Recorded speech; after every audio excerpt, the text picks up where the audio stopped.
जैसे official website पे आ जाओगे तो यहाँ पे तुम्हारे सामने एक पीडीएफ देखने के लिए मिल जाएगी, जहाँ पे इसका आदेश जारी हुआ कि अब आपको कोई भी उत्तर प्रदेश पुलिस भर्ती की कोई भी वैकेंसी को भरने के लिए आपको OTR का रजिस्ट्रेशन यानी वन टाइम रजिस्ट्रेशन करना अनिवार्य है।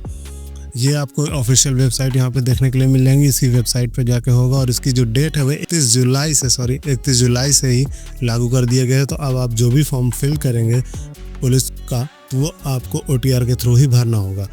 तो यहाँ पे OTR करते कैसे हैं, ऑफिशियल वेबसाइट पे जैसे आ जाओगे तो यहाँ सबसे पहले तुमको अपना एक अकाउंट बनाना है। तो अकाउंट बनाने के 2 से 3 ऑप्शन हैं। आप चाहे डिजीलॉकर के थ्रू बना सकते हैं या डिजीलॉकर के थ्रू अगर आपको नहीं बनाना तो आप डायरेक्ट भी यहाँ पे बना सकते हैं। आप RID के थ्रू भी अगर आप चाहें तो वो भी बना सकते हैं। तो अगर ये सब के झंझट नहीं पड़ना तो देखो एक लेफ्ट साइड पे एक रजिस्टर नाउ का बटन मिलेगा, जहाँ पे तुम्हें सबसे पहले अपना ईमेल डालना है। जो भी तुम्हारे पास ईमेल उसको तुमको यहाँ पे डाल देना और जनरेट ईमेल OTP पे तुमको क्लिक कर देना है। क्लिक करने के बाद तुम्हारे ईमेल पे एक OTP जाएगी, वो तुमको यहाँ पे फिल करना है। सेम चीज़ आपको मोबाइल नंबर के लिए करना है। मोबाइल नंबर आपको दाएं हाथ पे देखने के लिए मिल जाएगा, तो मोबाइल नंबर तुमको डालना है और उसका जनरेट मोबाइल OTP पे क्लिक कर देना। उसको क्लिक करने के बाद तुम्हारे मोबाइल पर भी एक OTP आएगी। उस OTP को तुमको यहाँ पे फिल करना है और वेरीफाई ऐप प्रोसीड पे क्लिक कर देना। सारी चीज़ें अगर सही हुई तो ये आपका सारी चीज़ें आपका वेरीफाई और हो जाएगा। उसके बाद प्रोसीड पे जैसे आप क्लिक करोगे यहाँ पे अब आपका सत्यापन क्लेम मांगेगा। सत्यापन में यहाँ पे आपको अपना किसके थ्रू, डिजीलॉकर के थ्रू वेरीफाई कराना है या आधार के थ्रू। तो जैसे आप कंफर्टेबल हो, मैं यहाँ पे आधार के थ्रू कर रहा हूँ। OTP जाएगा, ये आप सीधा याद रखिए। तो आधार के थ्रू करने के लिए यहाँ पे सबसे पहले हमको आधार कार्ड नंबर अपना दर्ज करना होगा। जो भी आधार कार्ड हमारा नंबर है वो यहाँ पे फिल करना है और क्लिक करना है जनरेट आधार OTP पर। तो जैसे हम क्लिक करेंगे उसके बाद हमारे फ़ोन पे जो रजिस्टर्ड मोबाइल नंबर होगा, जो रजिस्टर्ड ईमेल होगी, उस पर एक OTP जाएगा। उस OTP को हमको यहाँ पे सबमिट करना है। अब वेरीफाई एंड प्रोसीड पर क्लिक कर देना। तो यहाँ पे आपका आधार वेरीफाई हो गया। अब आपको नेशनलिटी सेलेक्ट करनी है, तो इंडियन है तो इंडिया आपको सेलेक्ट करना है। उसके बाद जो आधार के हिसाब से आपका डाटा है और जो आपका हाई स्कूल के हिसाब से डाटा, वो दोनों मैच होना चाहिए। लेफ्ट साइड पे आपको आधार का डाटा दिखेगा, राइट साइड पे हाई स्कूल का डाटा आपको फिल करना है। दोनों अगर मैच नहीं होगा तो ये फॉर्म आगे नहीं बढ़ेगा। तो सबसे पहली बात खासकर आपका नाम, डेट ऑफ बर्थ और जेंडर, ये तीनों चीज़ आपका मैच होना चाहिए आधार से। और वही चीज़ सेम मीनिंग आपकी 10th की मार्कशीट में भी होना चाहिए। तो आप देख सकते हैं सामने स्क्रीन पे कुछ ऐसा आपको फिल करना है। उसके बाद आपको अपने फादर्स नेम फिल करना है, उसको रीटाइप भी करना है, यानी 2 बार आपको फिल करना है।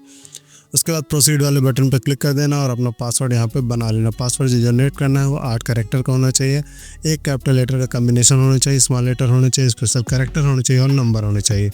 उसके बाद जैसे सारी चीज़ें ओके हो गई तो आपको प्रीव्यू करके एक बार दिखाया जाएगी कि हाँ भाई ये आपका नाम है, ये आपकी डेट ऑफ बर्थ है, आप इंडियन सिटीजन हो, ये सारी चीज़ें आपको दिखाई जाएंगी।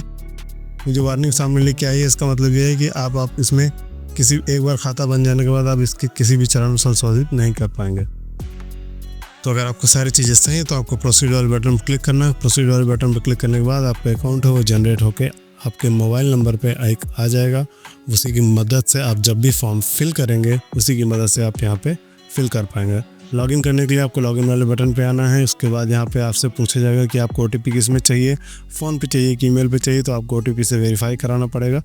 यहाँ पे हम फ़ोन सेलेक्ट किए ले रहे हैं। फ़ोन सेलेक्ट करने के बाद जैसे आप आओगे तो आपका ये अकाउंट है वो लॉगिन होकर खुल के सामने आ जाएगा। अभी कोई फॉर्म, कोई भर्ती वगैरह नहीं आई है। ये बिल्कुल उसी तरह वेबसाइट इन्होंने OTR उसी तरह बना जैसा रेलवे की है। तो अगर आपने रेलवे का RRB का कोई फॉर्म फिल किया तो बिल्कुल डिट्टो सेम देखने में ये लगती है। तो नेक्स्ट टाइम जब भी कोई पुलिस भर्ती आएगी, चाहे वो कांस्टेबल की, चाहे SI की, किसी भी तरीके की आएगी, तो आपको इसी OTR नंबर से या इसी लॉगिन पासवर्ड से OTR नंबर यहाँ पे जनरेट नहीं होता। यहाँ पे आपका ईमेल और मोबाइल नंबर ही इसको लॉगिन करने का एक ऑप्शन है, सेम टू सेम आपकी RRB के वेबसाइट की तरीके। तो जो भी कोई फॉर्म होगा यहाँ पे ऑनलाइन एप्लीकेशन के अंदर आपको दिखेगा। एप्लीकेशन हिस्ट्री में अगर आप कोई फॉर्म फिल कर चुके तो वो आपको यहाँ पे दिखेगा। अभी इसलिए नहीं दिख रहा क्योंकि अभी कोई भी फॉर्म नहीं आया हुआ। तो ये तो थी पुलिस भर्ती की बात। पर अगर तुमको TGT के लिए जो LT ग्रेड की भर्ती आई है उसको OTR तुमको करना है तो ये वाली वीडियो, और साथ ही साथ अगर उसका फॉर्म कैसे फिल करना है तो तुम्हारे स्क्रीन के सामने यहाँ पे देखने के लिए मिल जाएगा ये वाली वीडियो। दोनों का लिंक तुम्हें डिस्क्रिप्शन में मिल जाएगा, वहाँ से जाकर तुम दोनों को चेकआउट कर सकते हो अगर तुमको उसकी नीड हो। तब तक के लिए धन्यवाद। जय हिंद।